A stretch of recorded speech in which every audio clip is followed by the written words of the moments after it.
Who else in the fit is way back? Like you get people that are just, oh, I'm an entertainer, but more I'm a creator.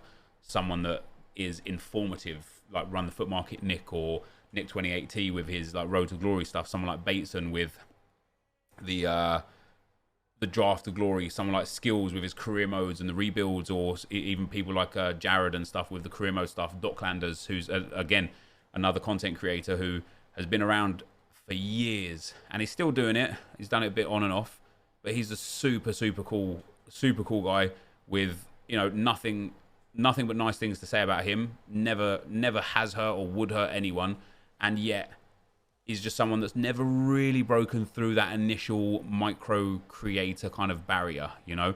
And so one of the best ways to get views, like if you're just a born entertainer, it will just happen, right? You won't, like, people will just talk about you. I mean, look at Pieface, look at Danny Aarons, two absolute born entertainers that have really kind of lit up over the last, Pieface maybe the last 12 to 18 months, Danny Aarons probably the last 6 months. 6 months ago, nobody really knew him. Maybe he was a micro content creator, but he just oozes something, you know.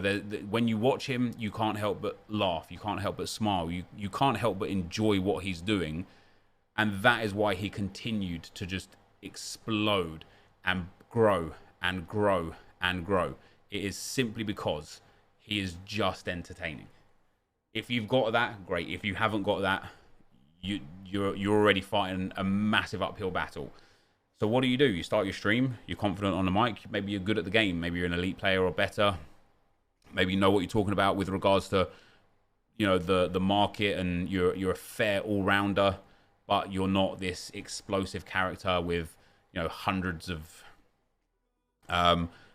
possible outs with regards to making yourself more entertaining. Maybe you're the kind of person that definitely wants to gear themselves more to, I don't know, showcasing how to be better at a game or anything. So again, it's a super saturated market, but the best way to grow, and I've said this over years and years and years, is just by doing the basics the best. And what I mean by that is having the schedule set up, which, and now the reason why we didn't talk about this in the last video is because I knew this was going to be a whole video, right? But it's something that I'm not doing right myself right now. Now I obviously have a little bit of a get out because I've already kind of established myself, I suppose. And with YouTube, it is pretty much structured. You know, it's always the same time the videos are live, the same time the Road to Glory is live, the same time the Draft to Glory is live, and so on and so forth, right? And so I have some structure. Oh, is he offside? He's not offside. But I don't have a stream schedule set up very well. I don't do so good with like posting Instagram stories of myself. And doing those things, doing those basics right, is what really helps just get your foot in the door. And the best way to get any kind of audience is just asking anyone you know to put your stream on when you're live, or to go and click on your video and leave it on to play. So with streaming specifically, obviously getting up in a directory is imperative, because when Castro finishes streaming to 30,000 people, a lot of those people already know where they're going next, and that might be to a content creator outside of FIFA, that might be to another FIFA content creator, that might be to another platform, it might be to YouTube, or it might be to Netflix, or it might be to Amazon iPlayer or something. You know, it might not necessarily be on Twitch. Some of those people will just leave Twitch because that's it, that's their guy, that's who they watch, and that's all they want to watch. But quite a lot of those people, I couldn't even say how many numbers, I wouldn't know, but 5,000, 10,000 people will just go and look at the next highest like content creator, because a lot of people decide on who to watch. And I'm exactly the same when I play a new game. Like when the F1 game came out and I wanted to go and watch who was streaming on Twitch, who's the first person I click on? The person with the most views.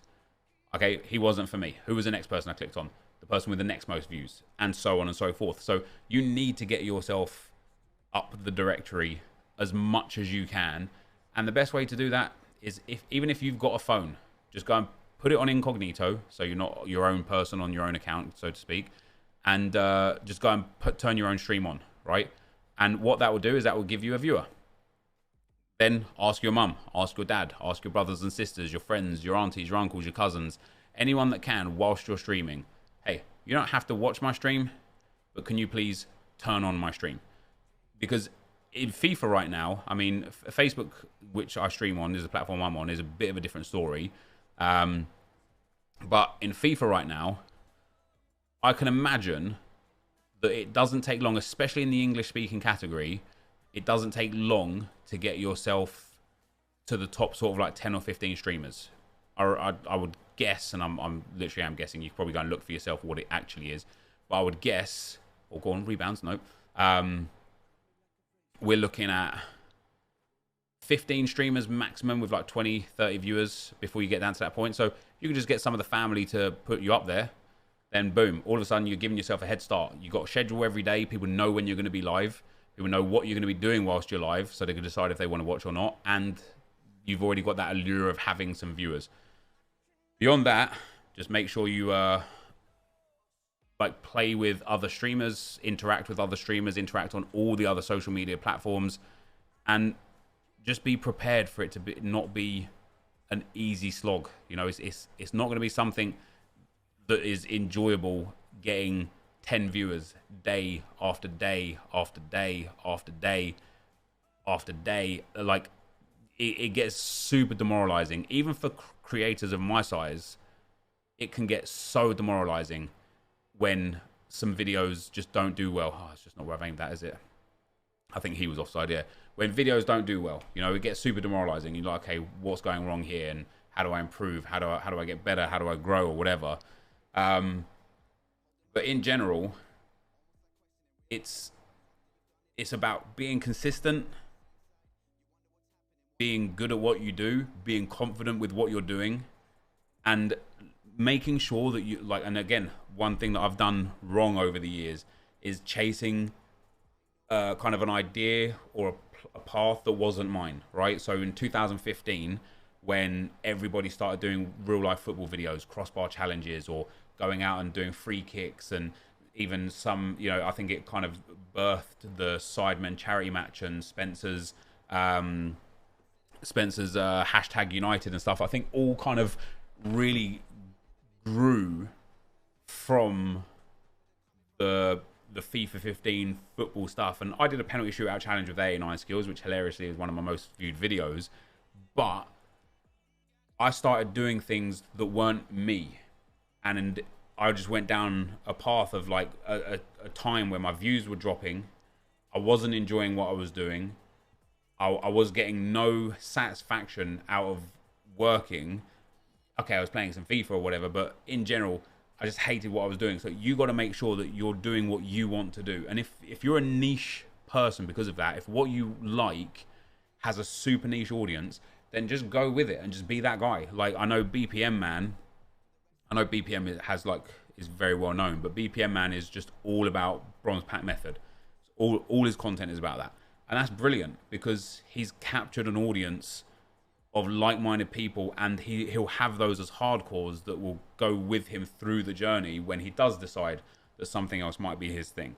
So yeah, you just got to be you the best you can be. And I think it's really, really important to make sure that you're not trying to be a superstar on day one. Like, if you show up to your stream and you've got all these insane like graphics packages and audio sound bites that you're using left, right, and center, and when you change scene, you've got these fancy swipes and stuff, but nobody's watching it. Like, it's irrelevant. You got to start at the bottom and work your way up the mountain. If you're just trying to jump to the top, you're never ever going to make it. And when you constantly fall short, it will demoralize you so much that you'll end up giving up. And if you really want it, if you really want to do it, just take those baby steps, just a little bit at a time. But anyway, that is going to be the end of the video for today. I'm sure there's going to be a lot of comments, a lot more questions about this, so we'll revisit this one in a few days with, I guess, more detailed answers to some questions that come up. But